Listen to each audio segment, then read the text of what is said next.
आपका पुनर्जन्म कौन निर्धारित करता है? पूर्व जन्म और पुनर्जन्म सनातन की एक बहुत ही अच्छी फिलॉसफी है। पूर्व जन्म और पुनर्जन्म ये क्या होता है और कौन आपका पुनर्जन्म निर्धारित करता है? जय श्री राम दोस्तों। तो आज की मेरी वीडियो में ये है कि पुनर्जन्म, अगर हम पुनर्जन्म लेते हैं तो कौन सा कर्म हमारा ये निर्धारित करेगा कि हमारा आने वाला जन्म कौन सा होगा। यानी कर्म विज्ञान सबको पता है कि हम अपने कर्मों का परिणाम है। जो हम कर्म करे थे हम उसका परिणाम है। तो अब ये जानना बहुत ज़रूरी है, जो हो गया सो हो गया। अब हम ये जानना चाहते हैं कि अगर दूसरा जन्म लें तो उसके लिए कौन सा कर्म हमारा जिम्मेदार है। तो दोस्तों आज मैं अपने वीडियो में बताऊंगी कि पुनर्जन्म के लिए कौन सा कर्म करना है और कहाँ आप पुनर्जन्म चाहते हो। रोज की तरह यदि आपको मेरा वीडियो पसंद आता है तो मेरे वीडियो को लाइक करें, मेरे चैनल को सब्सक्राइब करें, मुझे कमेंट भी करें और शेयर भी करें। तो दोस्तों पुनर्जन्म सनातन परंपरा में बहुत अच्छी एक फिलॉसफी है कि किसके अकॉर्डिंग हमको जन्म मिलता है, और उसमें सबसे अच्छा ज्ञान है गीता का ज्ञान। एक एक चीज को भगवान कृष्ण ने बहुत ही अच्छे तरीके से समझाया है। अगर तभी भी हम लोग ना समझें तो हम लोग सिर्फ बाहर से सनातनी हैं, हम लोग भीतर से सनातनी नहीं हैं। और बाहर वाला तो उतर जाता है, बाहर से आप सनातनी बनो, हम भगवा पहनेंगे, हम ये करेंगे, ये सब बाहर का रंग। आप कभी देखो ना, बाहर से किसी को पुताई कर दो, रंग दो, तो उसका रंग उतर भी सकता है। लोग फलों पे लगा देते हैं, कर दे, उतर जाता है थोड़ी देर में। लेकिन अगर भीतर से रंगा हुआ है, जैसे आपने कभी वो इलाहाबादी अमरूद हमारे यहाँ बोलते हैं, वो जो अंदर से पिंक कलर के होते हैं, जब उस अमरूद को धो के देखो तुम जरा, अंदर से नहीं धुलेगा ना, क्योंकि वो भीतर से कलरफुल है। तो ऐसे ही हमको सनातनी भीतर से होना है, और भीतर से होने के लिए हमें गीता पढ़नी है, हमें जानना है चीजों को। तो दोस्तों पुनर्जन्म यानी कि देखो, कभी कभी क्या होता है ना, कोई बीमार होता है और डॉक्टर कहता है कि देखिए, बहुत ध्यान से डॉक्टर समझाता है कि हजारों लाखों लोगों में, 1 लाख लोगों में ये बीमारी किसी एक को होती है। मेडिकल साइंस अभी तक ये नहीं बताया है, ये जो चिकित्सा विज्ञान ने अभी तक ये नहीं बताया कि फिर उस 1 लाख में इसी को क्यों हुई। आप ये बताओ ना। ठीक है, 1 लाख में एक को होती है, लेकिन इसी का क्या ठेका ले रखा था इस बीमारी के लिए। तो वो बीमारी आती है आपके पूर्व जन्मों के हिसाब से। ठीक है, ये तो आ गया। या तो आपकी जेनेटिक बीमारियां भी पूर्व जन्म से है ना। जेनेटिक मतलब आप जो हैं अपनी आपके खानदान से बीमारी आई है और उसी खानदान से आप भी आए हैं, तो आपके पास बीमारी तो आएगी। जब किसी का कुछ ले रहे हो, आप जीवन ले रहे हो उनसे, तो उनकी बीमारी भी लेनी पड़ती है, नियम है। जिससे ले रहे हो उसका तो फिर आपको और चीजें भी लेनी पड़ती हैं ना। आप उसका भोग कर रहे हो ना। आपने किसी की फ्री की जमीन ले ली, तो उस जमीन में जो भी, उस जमीन के द्वारा जो भी दुष्परिणाम होंगे वो भी आपको भुगतने पड़ेंगे। किसी का कुछ खाया है तो फिर खोना भी पड़ेगा और फ्री में खाया है तो बिल्कुल खोना पड़ेगा ना, जब तक आपने मूल्य नहीं दिया।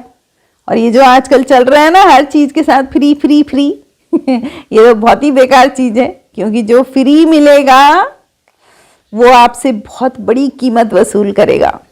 इसलिए फ्री के चक्कर में बिल्कुल ना रहें। तो पहली बात ये, अब पुनर्जन्म की बात है। देखिए, आपने देखा होगा कि कुछ लोगों को बीमारी का नाम है फोबिया कहते हैं।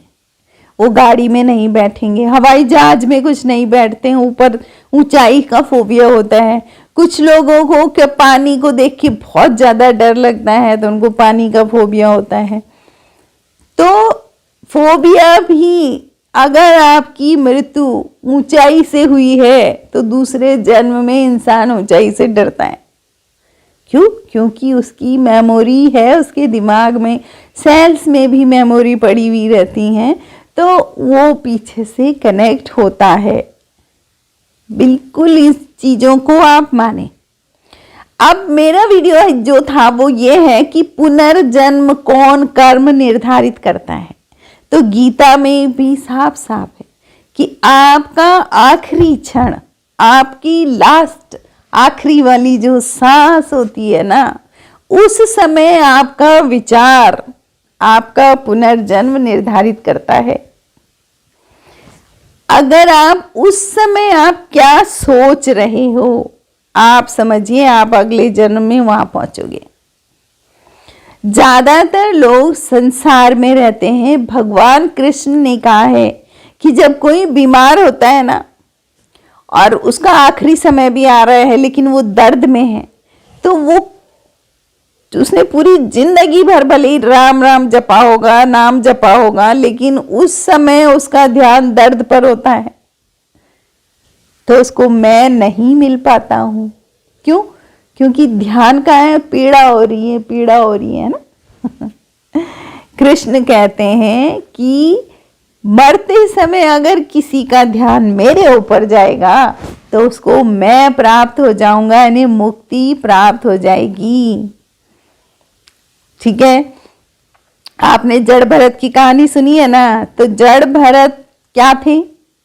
जड़ भरत तो संन्यास्त हो गए थे, सब कुछ छोड़ छाड़ के नाम जप कर रहे थे, अपना ध्यान साधना कर रहे थे। लेकिन एक दिन उन्होंने एक मृग और मृगनी के बच्चे को देख लिया। मृगनी बह गई पानी में और उस बच्चे को उन्होंने पाल दिया। अपने संन्यास्त जीवन में ही उन्होंने उस बच्चे को पाला पोसा। अब ऐसे में जड़ भरत का पूर्व जन्म था, तो ऐसे में वो भी बूढ़े हो गए, तो उसी समय मृत्यु भी आ गई। लेकिन मृत्यु के समय उनको उसकी चिंता थी उस बच्चे की कि मैं मर जाऊंगा तो इसका क्या होगा। तो उसका वो चिंतन उसको दोबारा लेके आया जीवन में। तो आखिरी बार का जो चिंतन होता है ना, आखिरी सांसें जब आप ले रहे हो, वो आपका पुनर्जन्म निर्धारित करता है। गीता में भगवान कृष्ण ने कहा है कि उस समय मेरा ध्यान लगाओ तो आपको पुनर्जन्म लेना ही नहीं पड़ेगा, आपको मुक्ति मिल जाएगी। तो इस तरह से क्या है कि पूर्व जन्म की स्मृतियां भी दिमाग में रहती हैं और आपका पुनर्जन्म भी यही निर्धारित हो जाता है कि आपका आखिरी क्षण आप क्या कर रहे हैं। और जो लोग कहते हैं ना कि प्रैक्टिस में रहो, प्रैक्टिस में रहो, प्रैक्टिस में रहो, प्रैक्टिस के साथ साथ अपने सत्कर्मा को भी बढ़ाते रहो। एक तो आप नाम जप की प्रैक्टिस कर रहे हैं और आप कर्मा कुछ अच्छा नहीं कर रहे हैं, कुछ ऐसी कमाई नहीं कर रहे हैं, तो फिर भी आपका दिमाग इधर उधर भटक सकता है। तो दोनों तरफ से बिल्कुल एक रास्ते पर चलिए, आपका पुनर्जन्म फिर होगा ही नहीं। क्यों लेना है? पुनरपि जननम पुनरपि मरणम पुनरपि जननी जठरे शयनम, ये होना ही नहीं चाहिए। तो दोस्तों, आप अभी से अपनी प्रैक्टिस में लग जाइए। आप एग्जाम की तैयारी करते हैं, लेकिन जैसे आप 50 साल के बाद आप अपनी मृत्यु की तैयारी में लग जाइए दोस्तों। बड़े भाग मानुष तन पावा, है ना? तो जिस तरह का आपका चिंतन होगा वही आपका भविष्य बनाएगा। तो थैंक यू फॉर वॉचिंग।